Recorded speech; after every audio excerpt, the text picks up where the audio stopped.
So when there were only 2 students who have tried at home, I said in the previous class that I will also not discuss once you try it once, and then only we'll discuss the questions here in the class. Same thing is for this poem also. If I find out of 23, at least 12, 13 students writing in the chat box that they have done, we shall discuss questions. Otherwise, we shall go to the next lesson. And I'll wait for most of the students to finish it once at home. 1, 2, 3, 4, 5.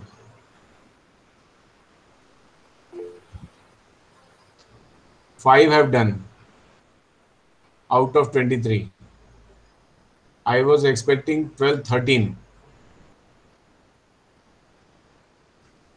Now 7. 5 more. If I see 5 more students writing done, we'll do it now.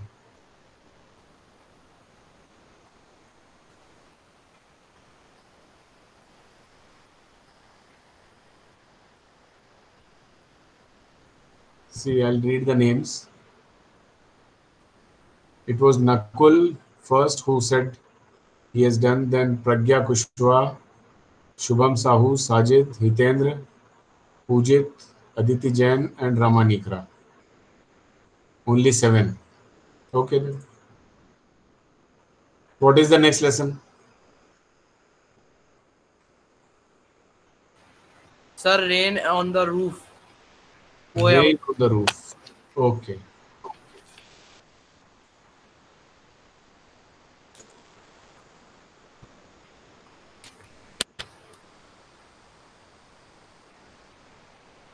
Let's do one thing.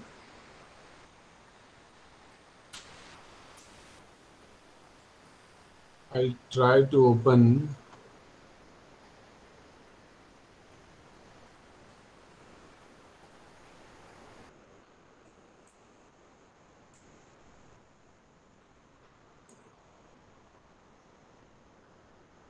Data Class Edge. Let us see if something useful is given there.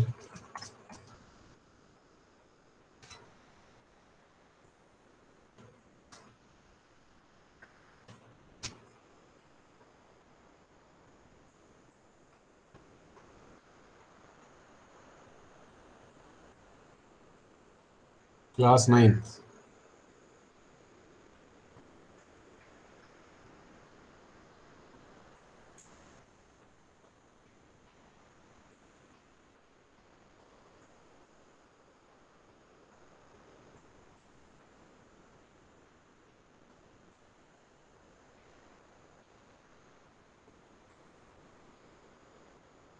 This one?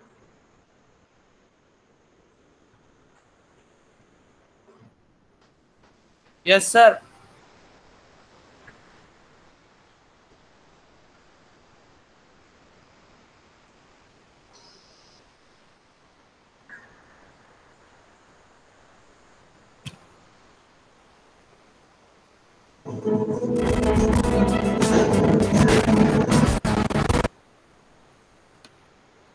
I'm turning my mic off.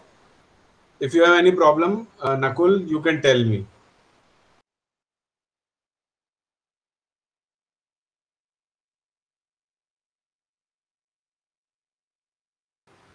Yes, sir.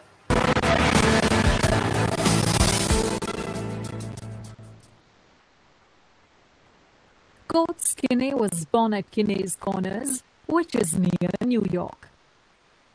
After practicing law for 3 years, Kinney turned to journalism. He regularly contributed to the Cincinnati Times and Ohio State Journal. Later, he devoted himself to writing poetry. His volumes of poems include Keuka and Lyrics of the Ideal and the Real. The poem Rain on the Roof, published in 1849, brought him into prominence. The poem The Rain on the Roof by Coates Kinney captures a personal moment in Kinney's life. By describing a rainy day, the poet depicts how such a day evokes memories. Kinney, through the poem, explores themes of memories, contentment, and filial love. Here is the summary of the poem, The Rain on the Roof by Coates Kinney. The poet begins by describing a rainy day and recreates the onset of rains in the first stanza. He uses phrases like humid shadows, starry spheres, and melancholy darkness to describe the clouds gathering in the sky. These gathering clouds make everything around go dark. They finally fall on the earth as rain. It is bliss at such a time to press one's head against the pillow and listen to the soft rain falling outside. The poet creates the sound effect of the rain by using the word patter. He continues to use this sound effect technique through the word tinkle in the next stanza. He uses the word to describe the rain falling on the roof. He then compares the rain falling on the roof to the beat of one's heart. The rain falling outside and the poet lying on his bed inside creates a dreamlike atmosphere.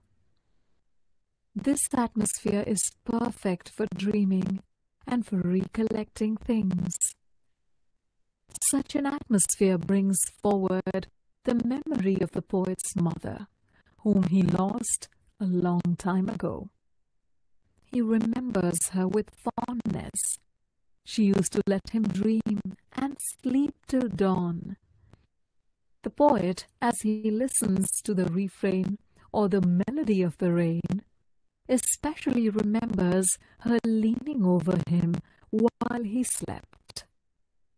These bittersweet memories of his mother link back to what he refers to as melancholy darkness in the first stanza. Thus, the poem revolves around the idea of memories, both sad and sweet. Let us take a look at the literary elements of the poem The Rain on the Roof by Coates Kinney. There are two different tones explored in the poem. One is the tone of contentment, which the poet feels while listening to the rain falling on the roof. The second is the tone of bittersweet remembrance associated with the memory of his departed mother and the way she lets him sleep till dawn. Onomatopoeia is the technique of using words to mimic sound effects. In the poem, the poet uses different words like patter and tinkle to create the effect of rain falling on the roof. In doing so, he connects his own experience to that of the reader's experience of rain falling. The poem uses repetition to evoke a state of contentment and memory. The poem repeats the word patter to create the sound effect of falling rain. This word also appears after the poet talks about an emotional experience. In the first stanza, he uses the word patter to refer to a state of bliss. In the second stanza, he focuses on how such an experience brings different memories to the forefront, especially the memory of his mother. The line, "and the melancholy darkness gently weeps on the form of rainy tears," is an example of personification. Kinney personifies darkness by providing it with the human quality of shedding tears. The phrase "humid shadow hover" and "lie listening" are examples of alliteration. The poet uses alliteration to complement the musical effect of the rain that Kinney focuses on throughout the poem.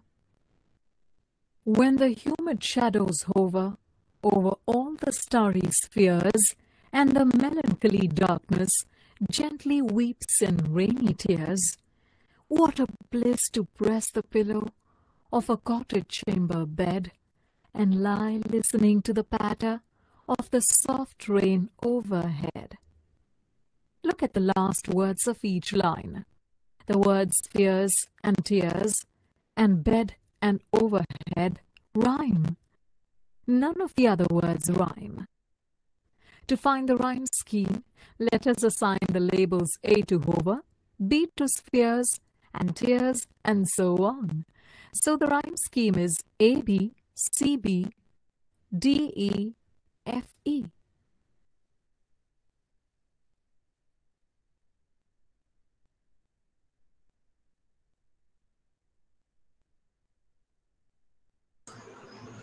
Is it clear? Yes, sir. Yes, sir. Okay. Yes, sir.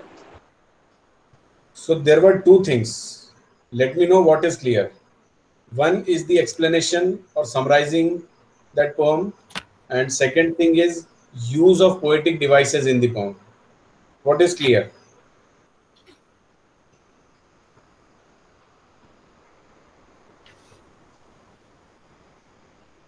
Is explanation summary clear?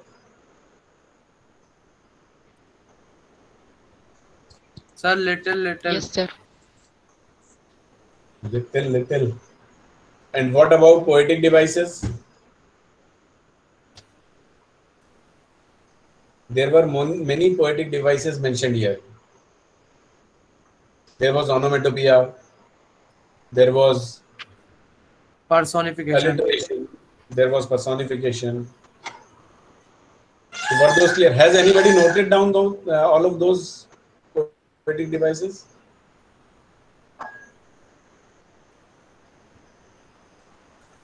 No one has noted down. Do you want me to play that once again? If Yes, you missed sir. something, Yes, shall I play that once again? Yes, sir. Yes, sir. Okay, no problem. No problem. yes, sir. I do. So I'm once again muting myself.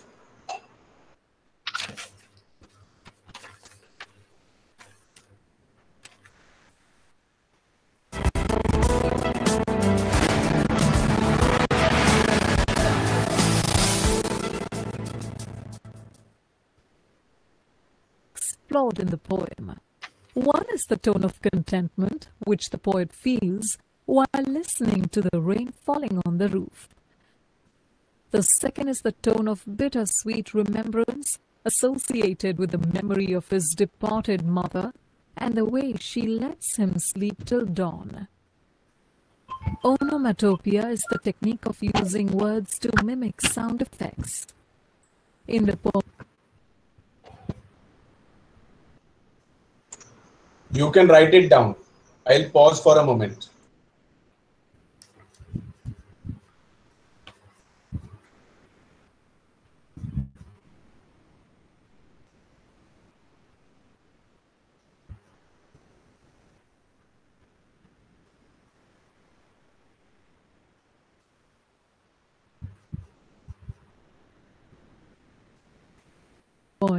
the poet uses different words like patter and tinkle to create the effect of rain falling on the roof.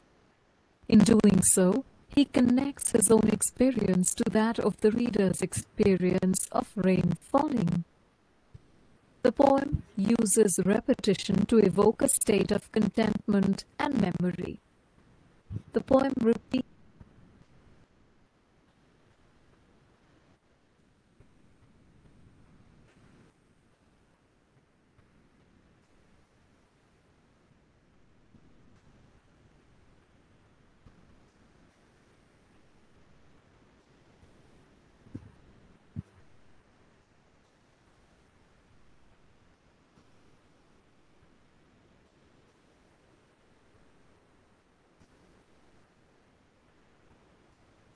the word patter to create the sound effect of falling rain.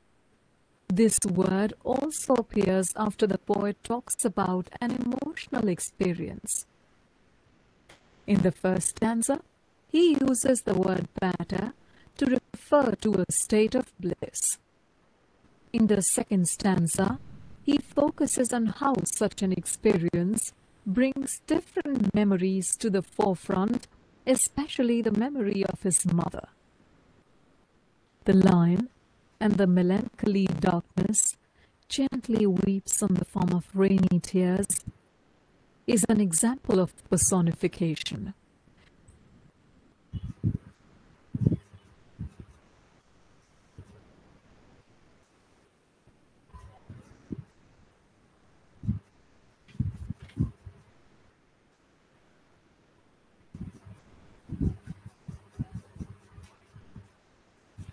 Kine personifies darkness by providing it with the human quality of shedding tears.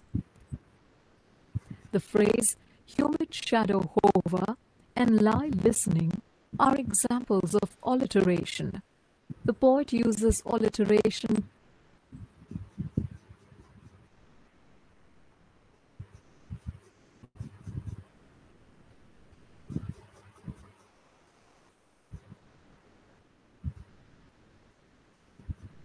to complement the musical effect of the rain that Kinney focuses on throughout the poem. When the humid shadows hover over all the starry spheres, and the melancholy darkness gently weep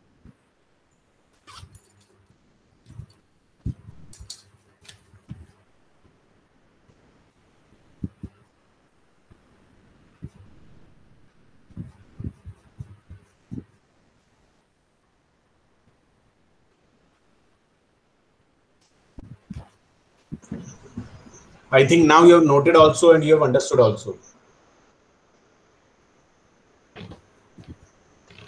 Yes, sir.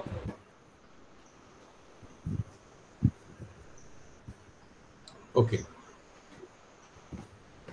Let me log out from class edge once.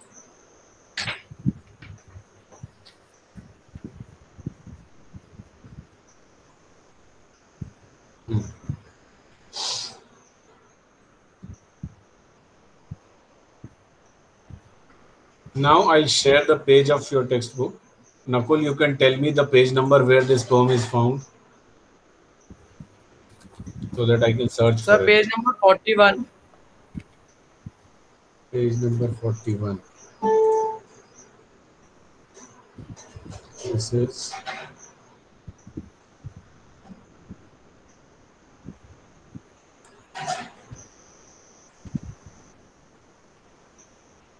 '69, 53, 48.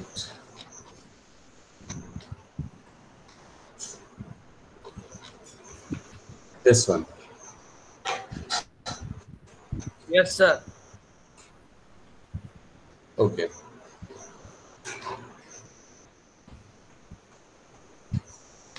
Is there anyone in the class who would like to read this poem for all of us?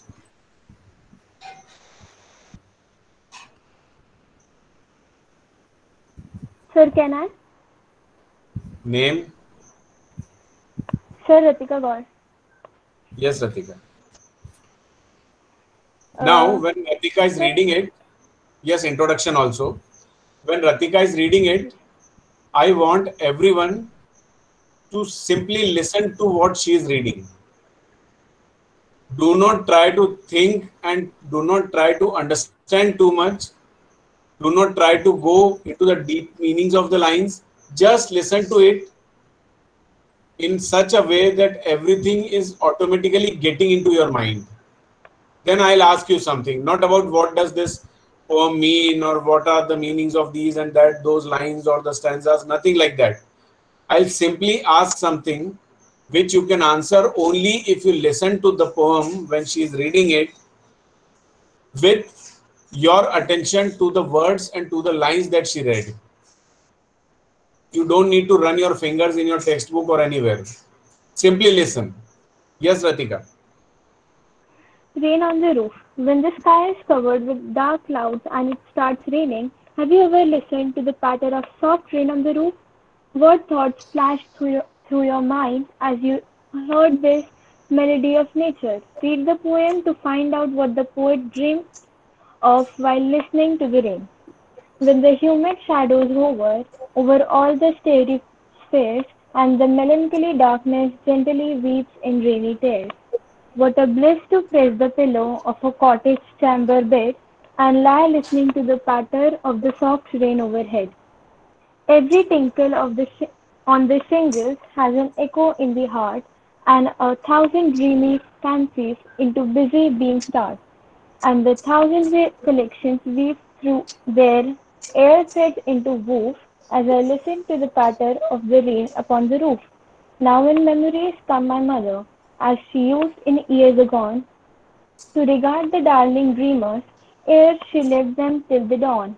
Oh, I see her fond look on me as I listen to this refrain which is played upon the shingles by the patter of the rain. Okay.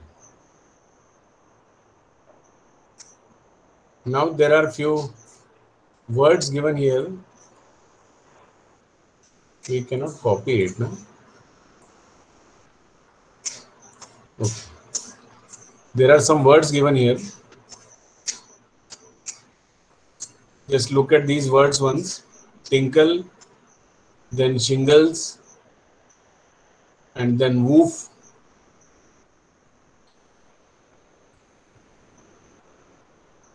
Then air, and this air is a very old poetic word. You probably will not find it in a dictionary. Then refrain, and then list.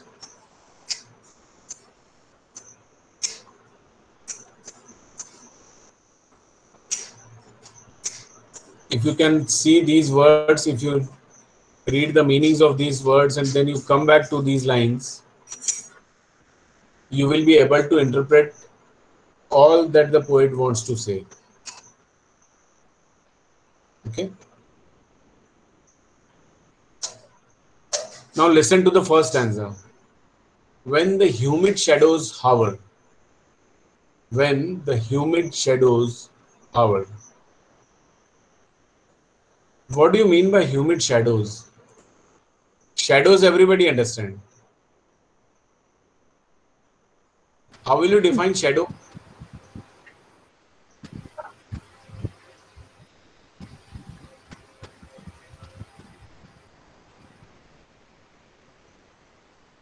Can somebody tell me what is a shadow?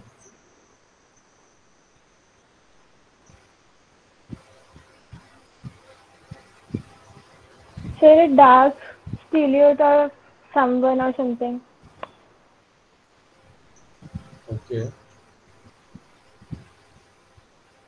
You will define it in So such a when way. an ob Huh? so when an object comes in the path of light, Light. then a Yes. dark area is formed. Okay. Because that light is not able to travel through that path where that object, opaque object has come. Okay. So on the other side, we can see, we can find absence of light, and that makes a dark shape.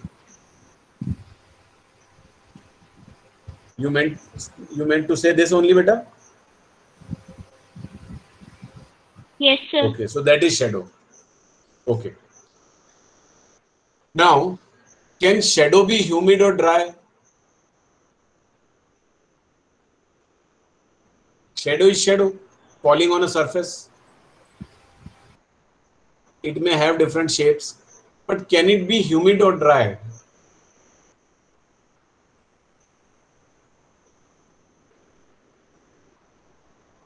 No, sir. What? Yes or no?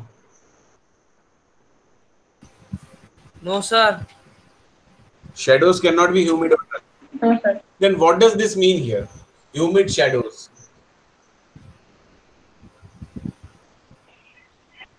So this means the dark clouds. Yes, these are clouds. Clouds, when seen from this side, from the lower side, as we see, they appear dark. Okay, so they appear like shadows. Though they form shadow on the earth, but they themselves appear like shadows. Okay, and because they contain water vapor, so we can say those are humid also. So humid shadows are clouds. Got it? Here in Yes, this sir. first line, the phrase shadows represents the clouds. So when the clouds hover over all the starry spheres. Now, what are starry spheres? Starry sky, Star. Hmm? a sky full of stars.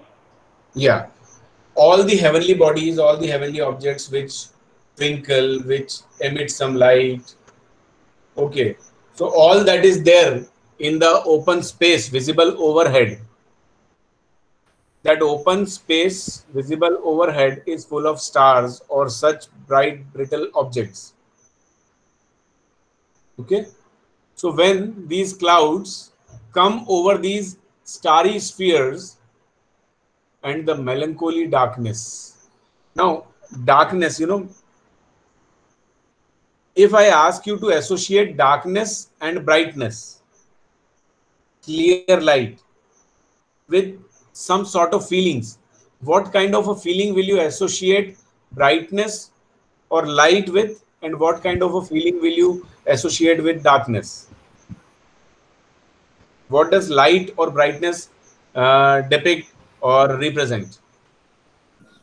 Sir, Sir, happiness. happy. Happiness, The brightness, Sir, happiness. happiness. Liveliness, happiness. Okay, very nice. And what does darkness represent? Sir, sadness, sadness. Sadness. Very pain. good. Very Sorrowness. nice. Very nice. Generally, we associate darkness with sadness, and this melancholy means sadness only. Okay? And the melancholy darkness gently weeps in rainy tears. When does a person weep?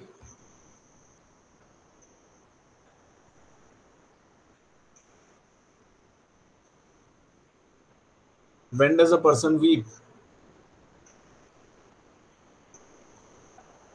So when he cries, No, when does he cry? Sir, when he was sad. And when, When they so are when he is in sad, pain or When sadness. when he is when the sad. person when the Or person is someone not hurt happy, us. when the person is sad, yes, at that time a person Weep. weeps. And when somebody weeps, what happens? What happens to his eyes? Sir, tears come. Tears are Tears Tears roll come out. out. Tears roll out. Very nice. So tears, they come out from a person's eyes when that person is weeping. And person weeps when he's sad. Okay. Now in first four lines we have seen the same thing. Humid shadows which make dark, and that darkness can be associated with melancholy, sadness. And when melancholy is there, when sadness is there, what happens? Somebody weeps. And if somebody weeps, we are talking about the heavens, the world upwards. Okay. So from there, if the tears are dropped, and what are tears? Water droplets? Yes, sir. What are tears actually? No, it's kind of water drops. So these water drops, which poet says are tears coming down, and what we call it, that's rain. So whatever is rain for us in simple meaning, simple wording, simple understanding, whatever is rain for us, the poet has described it in a different way. He says, when the bright, shiny, starry spheres are covered by humid shadows, and that um, creates a melancholy darkness. And when there is melancholy, there is weeping, and when there is weeping, there are tears, and these tears are coming down in the form of rain. Do you understand first four lines? Yes, sir. Yes, sir. Okay. Now this one thing is all about sadness. And in the next four lines of this first stanza only, poet says, "What a bliss to press the pillow." Bliss. What is bliss? Satisfaction? Satisfaction, perfect happiness. Joy. Yes, perfect. Happy. Yes, yes, good, good. So, what a pleasant feeling is it? How happy you are when you are at home and it's raining outside and you are still lying in your bed, and when you hear that it's raining outside, or on the roof there is some sound of rain. Rain also has its sound, even if you don't see it that it is raining outside, but when the sound comes from the windows you understand that it is raining, don't you?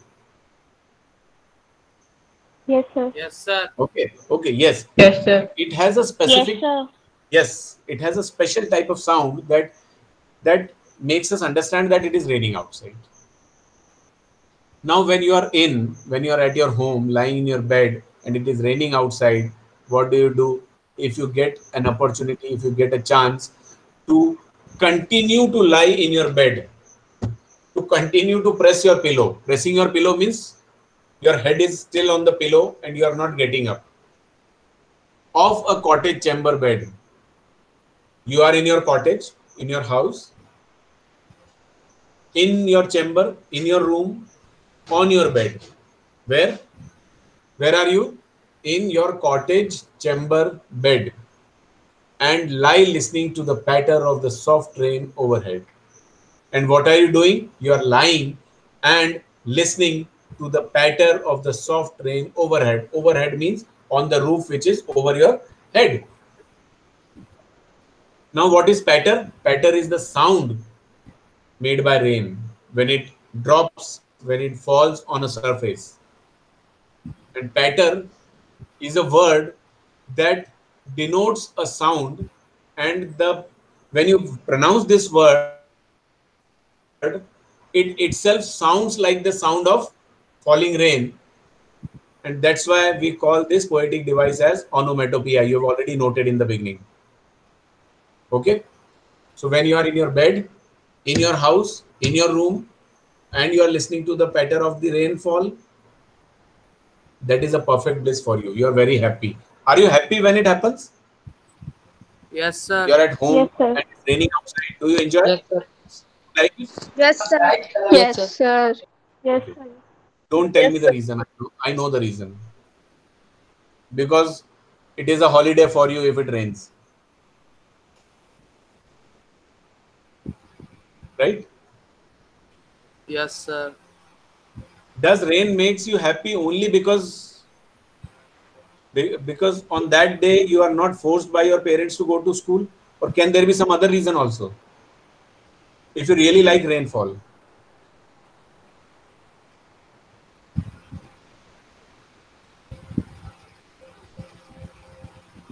no one really likes rainfall. Sir, I do. You do, very nice, very good. So, what is good about rain? Sir, the fresh surroundings and the smell. Yes, it washes everything. It cleans up everything. All the trees they start appearing brighter than ever because it cleans the leaves. All the dust that was there on trees and leaves is washed, and then there is a specific fragrance. There is a specific smell, as this girl mentioned. So she likes that also. Very nice. And new plants, they start germinating. Plants Yes, sir. start flowering. Okay. So it makes everything very pleasant. Okay. So this could be a reason why you like the rain. Fine. So are you happy at home when you get an opportunity to lie down in your bed for a little longer and listen to the patter of rain outside over your head? Yes, Okay. sir. Because it is already 3:42. Your time is up. We still have two stanzas to do, but no problem. We'll do it in the next class. Okay. I'm stopping it here. Anything that you wish to ask from it?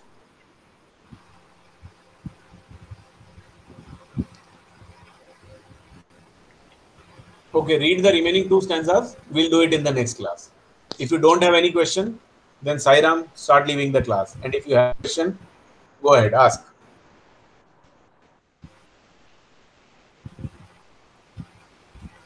No Sairam question. sir. Sairam sir. Yes, beta. Sairam sir. Sairam sir. Sairam, start leaving the class. Sir. Sairam. Sairam sir.